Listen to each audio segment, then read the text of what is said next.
अभी उनको बहुत समय लगेगा आरएलपी को खड़ा होने में।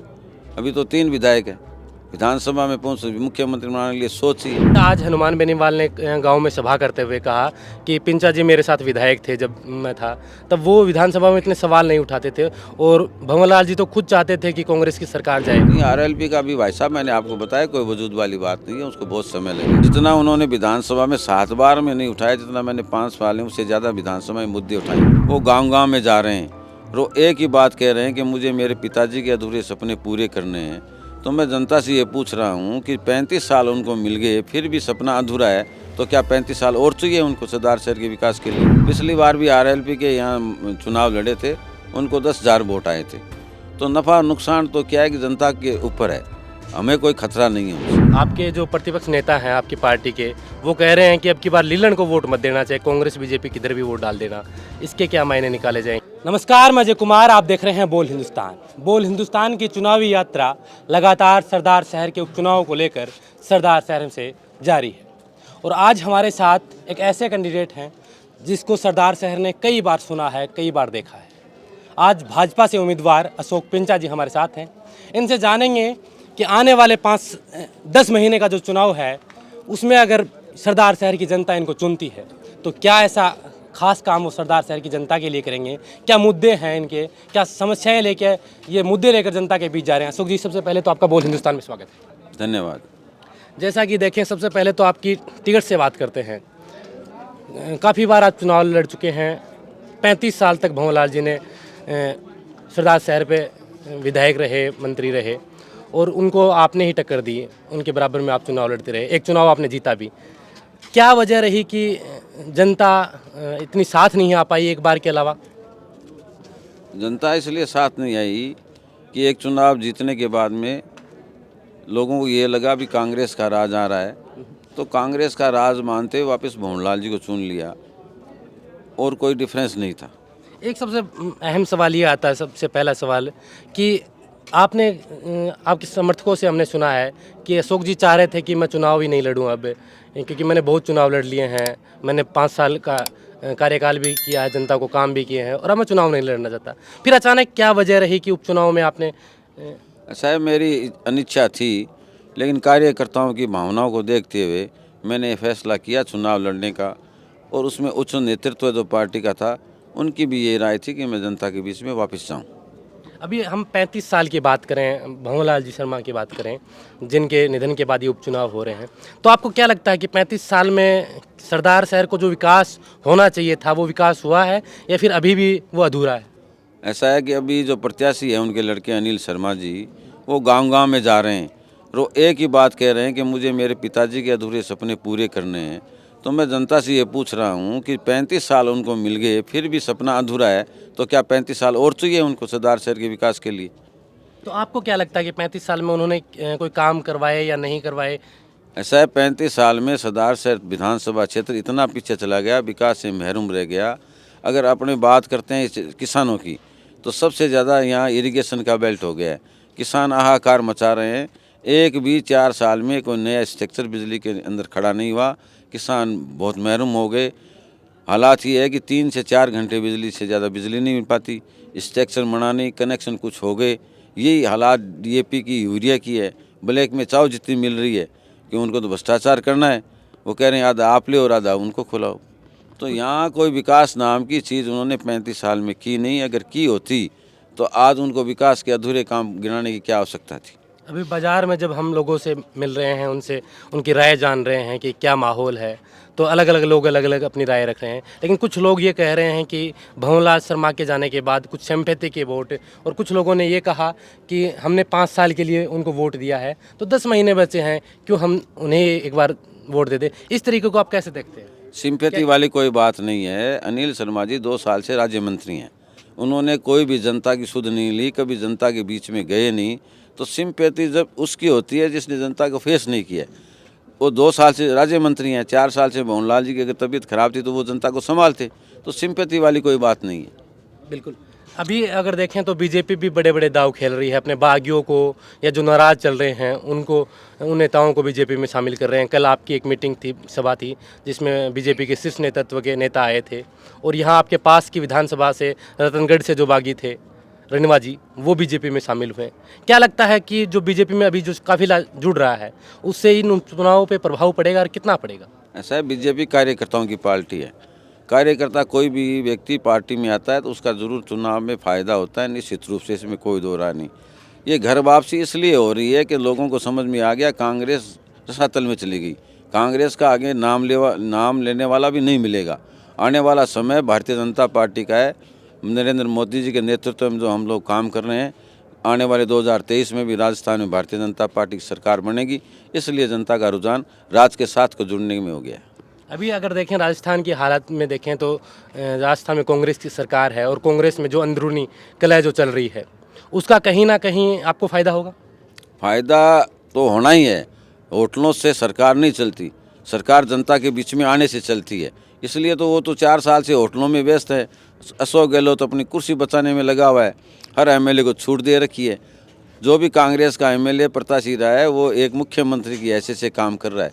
हर विधानसभा क्षेत्र में थाने की नीलामी हो रही है, तहसील की नीलामी हो रही है, भ्रष्टाचार चरम सीमा पर है।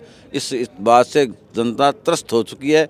निश्चित रूप से कांग्रेस को नेस्त नाबूद करेगी और भारतीय जनता पार्टी को जिताएगी। अभी 23 में जो विधानसभा हैं चुनाव आने हैं, 10 महीने के लगभग चुनाव बचे हैं, तो क्या मानते हैं कि अगर बीजेपी इस चुनाव में अच्छी बढ़त लेती है तो 23 के लिए ये सफ़र कैसा रहेगा बीजेपी? अच्छी बढ़त नहीं, बीजेपी जीतेगी। जनता का जो मूवमेंट है, इस सरकार से जनता तंग आ चुकी है। आम आदमी तकलीफ में है। किसी की कितना जरूरी है ये चुनाव उपचुनाव आपके लिए जीतना, बीजेपी के लिए, आपके लिए जीतना? ऐसा है, ये कार्यकर्ताओं की जीत है। कार्यकर्ता जीते हैं तो अपने आप उम्मीदवार जीत जाता है। इसलिए ये हमेशा ही बीजेपी चुनाव लड़ती है और जीतने के लिए लड़ती है। अभी गुजरात और हिमाचल के चुनाव हुए हैं, होने जा रहे हैं। गुजरात के, हिमाचल के चुनाव हुए, वहाँ भी बीजेपी जीतेगी। अभी अपन देखें तो सरदार शहर की बात करें उपचुनाव में तो 3 प्रमुख से पार्टियां आ रही हैं, 2 राष्ट्रीय पार्टियां बीजेपी और कांग्रेस के, एक हनुमान बेनीवाल भी आए हुए हैं। क्या लगता है कि उनका फैक्टर कहीं ना कहीं किसको नुकसान ज़्यादा पहुंचाने का है, या फिर वो भी गाँव में जा रहे हैं, शहरों में सभाएं कर रहे हैं कि थर्ड फ्रंट को लाइए, थर्ड विकल्प हम दे रहे हैं, तो क्या लगता है उनसे आपको नुकसान होगा या फ़ायदा होगा? ऐसा है, कोई फ़ायदा नुकसान वाली बात नहीं है। वो प्रजातंत्र है, हर पार्टी चुनाव लड़ने में स्वतंत्र है। पिछली बार भी आरएलपी के यहाँ चुनाव लड़े थे, उनको 10,000 वोट आए थे। तो नफ़ा नुकसान तो क्या है कि जनता के ऊपर है। हमें कोई खतरा नहीं है उनसे।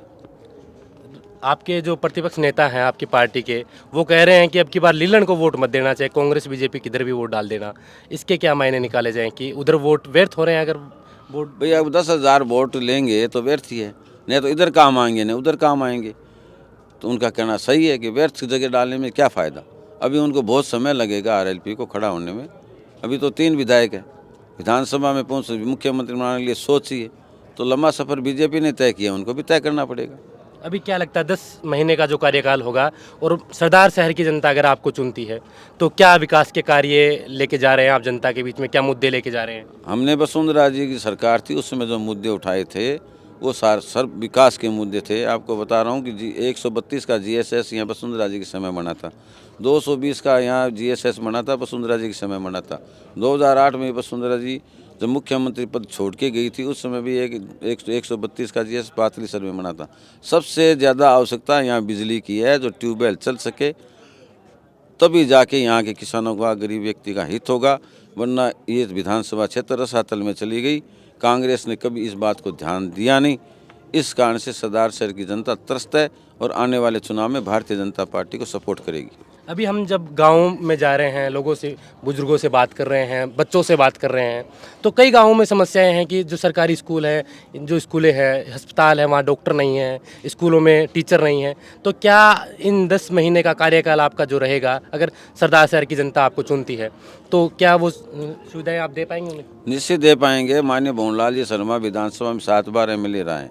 जितना उन्होंने विधानसभा में 7 बार में नहीं उठाया, जितना मैंने 5 सालों से ज़्यादा विधानसभा में मुद्दे उठाए।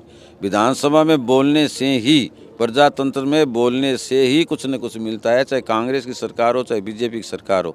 मैं विधानसभा में मुद्दे उठा के सरदार शहर की तकलीफ को दूर करूँगा, ये जनता को भी विश्वास है। अभी आज हनुमान बेनीवाल ने गांव में सभा करते हुए कहा कि पिंचा जी मेरे साथ विधायक थे जब मैं था, तब वो विधानसभा में इतने सवाल नहीं उठाते थे, और भंवरलाल जी तो खुद चाहते थे कि कांग्रेस की सरकार जाए, तो अब की बार आरएलपी को चुनो। इसको तो लेकर भवनलाल जी चाहते हैं, भवनलाल जी चाहते थे अशोक गहलोत की सरकार जाए। वो मानेसर भी गए थे।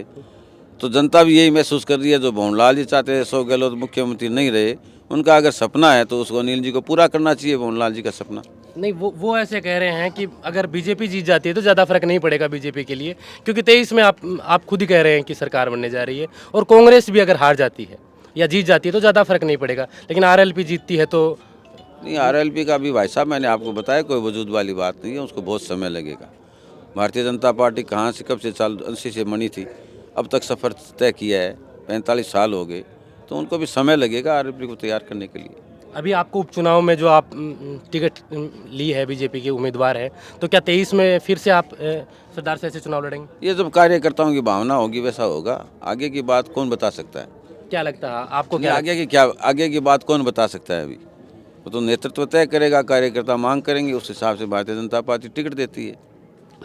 अब सबसे बड़ी सवाल सरदार शहर में ये देखने को मिला कि कुछ पार्टियां हैं जो जातिवाद को लेकर बात करते हैं, अलग अलग क्षेत्रों को बड़े बड़े नेताओं को लाते हैं उस समाज के, तो उस तरीके को आप कैसे देखते हैं चुनाव के अंदर? कोई जातिवाद तो मेरे पर लागू होता नहीं। ग्रामीण क्षेत्र में जो मेरे समाज के कोई आदमी नहीं है, मेरे समाज में तो जो ज़मीन पर बैठने वाले लोग हैं, धरती पर बैठने वाले लोग हैं, वो 36 कौम है, जो वही मेरी जाति है। बिल्कुल, आपने बोल हिंदुस्तान को समय दिया, इसके लिए बहुत बहुत धन्यवाद। ये थे भाजपा से उम्मीदवार अशोक पिंचा, जिन्होंने हर सवाल पे जो आपके जहन में सवाल है उन पे बेबाक अपनी राय रखी, और कई बार ये विधायक के चुनाव यहाँ लड़ चुके हैं। एक बार जनता ने मौका भी दिया, और दोबारा से ये कह रहे हैं कि सरदार शहर की जनता अगर एक बार और मौका देती है, और 10 साल का, जैसे कि आपको पता 10 महीने का माफ़ कीजिएगा, कार्यकाल है, इसमें सरदार शहर के लिए वो काम करेंगे जो 35 साल में भंवरलाल शर्मा ने सोचे थे या जो नहीं कर पाए हैं। आखिर में इनका कहना है कि जनता जनार्दन है, ना जातिवाद हावी है, ना कुछ और है। भारतीय जनता पार्टी की 2023 में सरकार बनने जा रही है। इसका नतीजा ये निकलेगा कि अब की बार उपचुनाव में भी सरदार शहर की जनता इन्हें चुनेगी। एक आखिरी सवाल और रह गया है मेरा, 2013-14 से लेकर अगर हम बात करें उपचुनावों की, तो 13 लगभग उपचुनाव हुए हैं। बीजेपी 3 उपचुनाव जीत पाई है, 10 चुनाव कांग्रेस जीत पाई है। तो क्या वजह मानते हैं कि बीजेपी उपचुनाव में कैसे नहीं जीत पाती है? ये जब कांग्रेस का राज प्रारंभ हुआ था उस समय की बात है। अब कांग्रेस का राज जाने वाला है, भारतीय जनता पार्टी का आने वाला है। तो अभी से 2022 में भी जनता भारतीय जनता पार्टी से जुड़ने को आतुर है, तैयार है। चलिए, बहुत बहुत धन्यवाद आपका।